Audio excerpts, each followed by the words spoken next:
The episode that is nearest and dearest to my heart is the pilot, the first episode. It depicts his anxiety about starting this experience, which is such an unknown. It's universal for every fourth-year medical student one day. Next year, the intern, and people are calling you, "Doctor, what is the answer? What do we do?" And you're no different than you were the day before. Necrosis and infected stool most likely indicate what, Dr. Dorian? The deer in the headlights, that gag was always funny on paper. But when we did it, it was like we were in tears. It was hysterical. Us in college, me with my flat top, Zach with his mullet. That's pretty cool though, man. I mean, because I did have a flat top like that. There was one episode where I had to say, like, "I told you so" at the end of the scene, and he was like, "You know what, don't say I told you so, just do an I told you so song and dance." This is what I like to call my told you so dance. I told you so, I told you so, I told you so, I told you so, I told you so, I told you so. That's probably the first and the last time, actually, that I've ever sang on the show.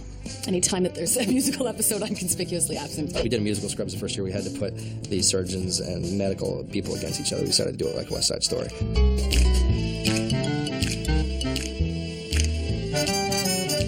There's an episode where JD and Carla have developed a relationship. Give me that, Bambi. That's not a toy. Look, my name is not Bambi, okay? And their relationship gets strained by the fact that he's a doctor, she's a nurse. And they have like a really strong moment at the bus stop in the rain.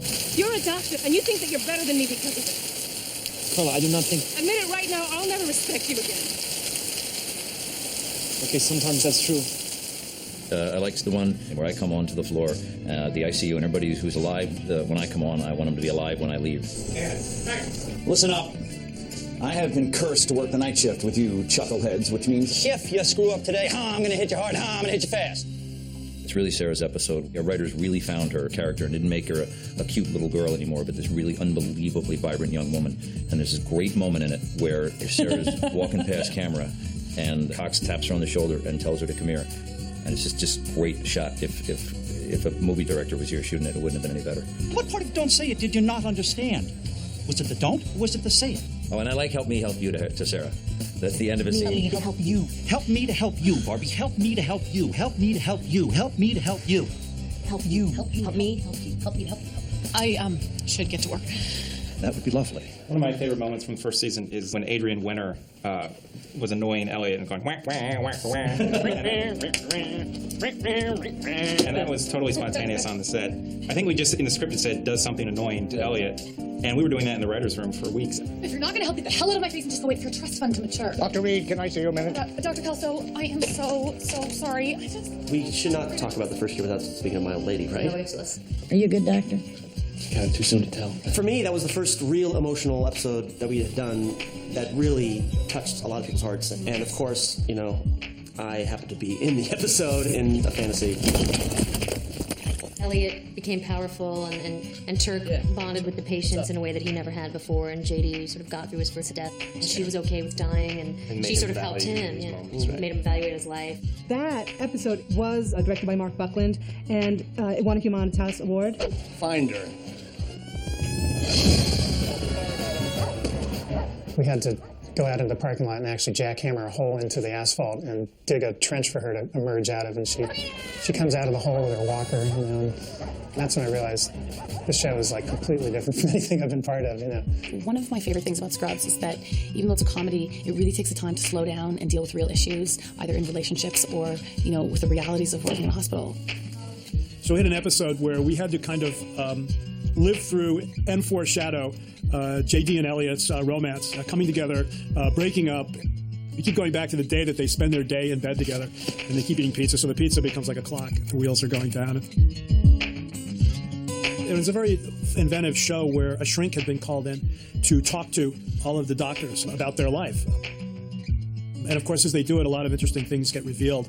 Relationships are so fragile. It just takes one thing, one tiny little offense, and it can snowball on you.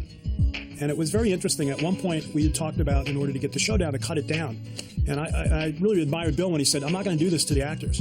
They nailed these things, they worked hard on them, and I'm not going to cut them up and not keep them intact. So we still haven't been able to cut it down because we still have to cut shows down in the end. And during the end of the first summer, we did a rerun of all the shows, and that one didn't get into the arc because we had a long show on our hands.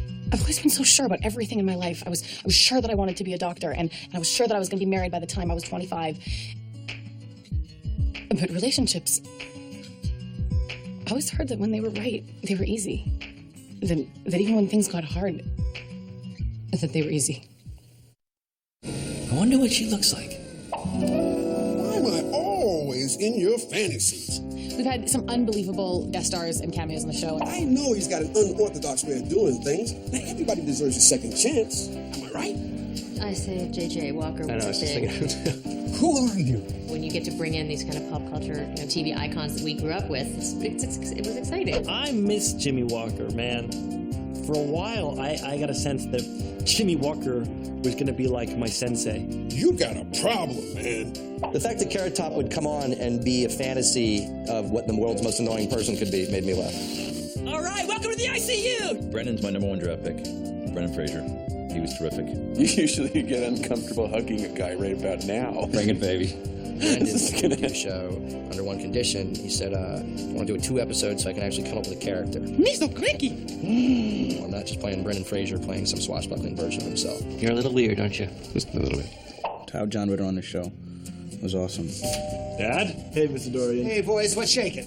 And so when I met him, and he knew my name, it was kind of cool. He was like, Donnie, which I don't like to be called, but the fact that John Ritter called me Donnie, the dude who, in my eyes was the best, physical comedian on television I'd ever seen. There's a little moment in the cafeteria, JD's dad, where he's stolen Jell-O. Yes.